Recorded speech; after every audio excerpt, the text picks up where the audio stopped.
ओम वसिष्वा हि मियेध्य वस्त्राणा ऊर्जां पते सीमं नः अध्वरम यज। धारण ही करो वस्त्रों को, हे यज्ञ के योग्य ऊर्जाओं के पति, वह तुम इस हिंसा विहीन का यजन करो। यह जो मंत्र लिया गया वह ऋग्वेद के प्रथम मंडल के 26वें सूक्त का प्रथम मंत्र है। तो ये कहा गया व्यक्ति को इस प्रकार के वस्त्र कदापि धारण नहीं करने हैं जिससे उसकी ऊर्जा का क्षय होता है। जब भी जो सत्कर्म किया जाना अभीष्ट हो उसके अनुसार वस्त्र धारण करना आवश्यक है। जो भी सत्कर्म किया जाना अभीष्ट हो उसके अनुसार वस्त्र धारण करना आवश्यक है। तो आपको ऊर्जाओं को स्वामी बनना है, इसीलिए आपको वस्त्र धारण करना है अच्छे। और यज्ञ के लिए व्यक्ति को यज्ञ के योग वस्त्र धारण करना है। यज्ञ भी ब्रह्म यज्ञ, देव यज्ञ, पितृ यज्ञ, नृयज्ञ, ये सभी प्रकार के यज्ञ के आधार पर भी वस्त्र धारण हमको करना है। और अपने व्यक्तित्व को निखारने के लिए हमारे लिए ये सब ईशान परम परमात्मा ने यहाँ व्यवस्था करके रखी। एक ही प्रकार के फैशन, एक ही प्रकार के कपड़े पहन पहन के हमको नहीं अपनी आदत डालना है। तो ये सब ईशान परम परमात्मा ने हमें कहा है। आप देखिए भगवान कृष्ण ने जब द्वारका बनाई, भव्य द्वारका, भव्यतम बिल्कुल, वहां की देखो आप, जब सुदामा का ही उन्होंने नगर बसाए थे तब आप देखिए वो क्या था। तो द्वारका कैसी नहीं रही होगी। हर कोई धनाढ़ व्यक्ति, बकायदा अच्छे बढ़िया कपड़े रत्ती पहनने वाले सभी, और भगवान कृष्ण का जो महल ही देखिए। तो हमें हमारे सामर्थ्य के अनुसार हमको हमारी वस्त्र धारण करना है। यज्ञ को अपन को यज्ञ योग वस्त्र धारण करना है ताकि हम ऊर्जाओं का स्वामी बन सकें। हर प्रकार से हमें शक्ति संपन्न बनना है, शक्तिमान बनना है। तो हमें ये इसका ध्यान रखना है, क्योंकि ये करके भी दिखा दिया गया। आप देखिए सतयुग में, त्रेता युग में, द्वापर युग में, ये सभी जो आचरण नायक रहे हैं उन्होंने इस प्रकार के वस्त्र धारण करके और आपको दिखा दिए। तो इस प्रकार ये जो है प्रथम फुटनोट की यहां पर व्याख्या की गई। धारण ही करो वस्त्रों को, हे यज्ञ के योग ऊर्जाओं के पति, इसकी व्याख्या चल रही है। ऊर्जाओं के पति जो हमको अपने आप को मेंटेन करना है। इसका अगला फुटनोट है, वह तुम इस हिंसा विहीन का यजन करो। सह इमम अध्वरम यज, इसकी व्याख्या यहां पर की गई है। ईशान परम परमात्मा हिंसा विहीन है। ईशान कभी किसी की हिंसा नहीं किया करता।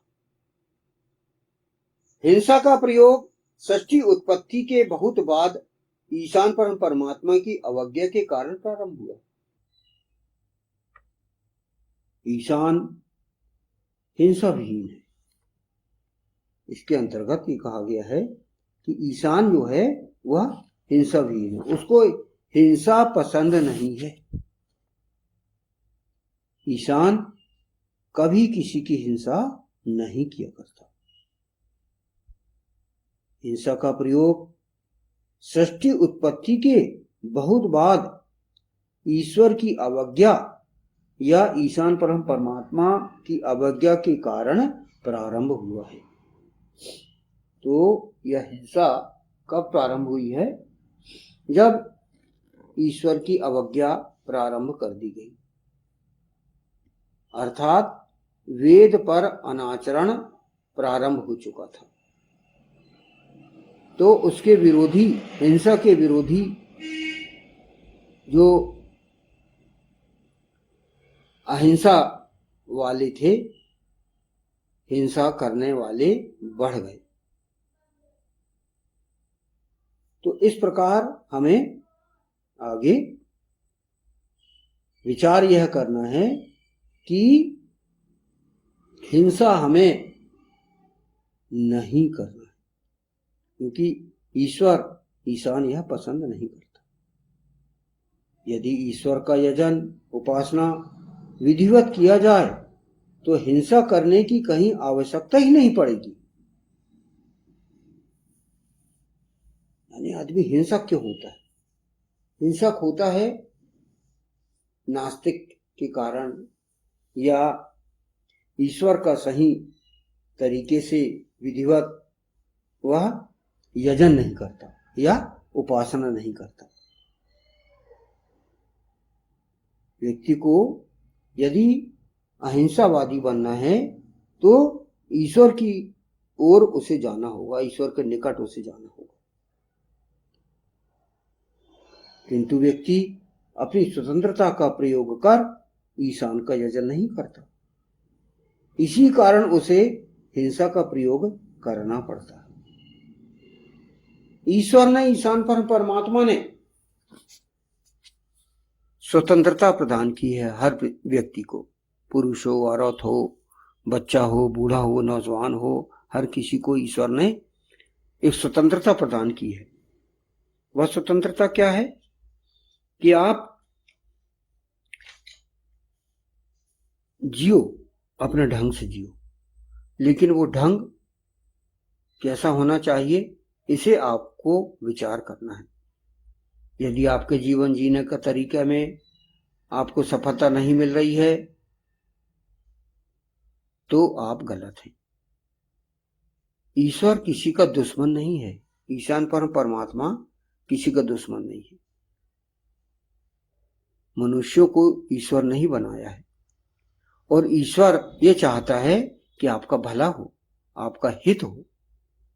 तो हित और अहित की किताब ईश्वर ने वेद प्रकाशित करके आपको प्रदान कर दी है कि मनुष्य का हित किसमें है। यह वेद आपके सामने प्रस्तुत है, जिसमें 20,416 मंत्र हैं। ऋग्वेद, यजुर्वेद, सामवेद, अथर्ववेद इसमें डिवाइड है, और इसको आप पढ़ के और अपना जीवन सफल बनाइए। तो स्वतंत्रता भी दिया है ईशान ने कि आप चाहो तो इस सिस्टम को अपनाइए, वेद के सिस्टम को अपनाइए या मत अपनाइए। वेद के सिस्टम को आप नहीं अपना रहे हैं तो आप हिंसावादी हो जाएंगे, आपको सफलता नहीं मिलेगी, आप डिप्रेशन में चले जाएंगे, आपको असफल हो जाएंगे। ये करके बताया जा चुका है। इसमें ये जो प्रसंग चल रहा है कि ईशान परमात्मा कहता है कि वह तुम इस हिंसा विहीन का यजन करो। ईश्वर परमात्मा हिंसा विहीन है, उसका यजन करना है। आपके मन में यदि क्रोध आ रहा है, बहुत आप क्रोधित हो, तो इसका अर्थ आप में ईश्वर के प्रति उपासना या यजन करने की भावना कम है। जैसे धर्म के लक्षण हैं, धर्म के 10 लक्षण हैं, उसमें जो है वो क्रोध सबसे अंत में है। अक्रोध कहा गया है कि आप क्रोध मत करिए। धर्म के 10 लक्षणों में धर्म, क्षमा, दम, अस्तेय, इंद्रिय निग्रह, सत्य, धीहि, विद्या और अक्रोध, ये धर्म के जो 10 लक्षण हैं, इसके अनुसार व्यक्ति यदि चलेगा तो वो हिंसक नहीं होगा, बल्कि अहिंसा के माध्यम से वह अपना जीवन यापन करेगा। व्यक्ति को इस पर विशेष रूप से ध्यान देना चाहिए।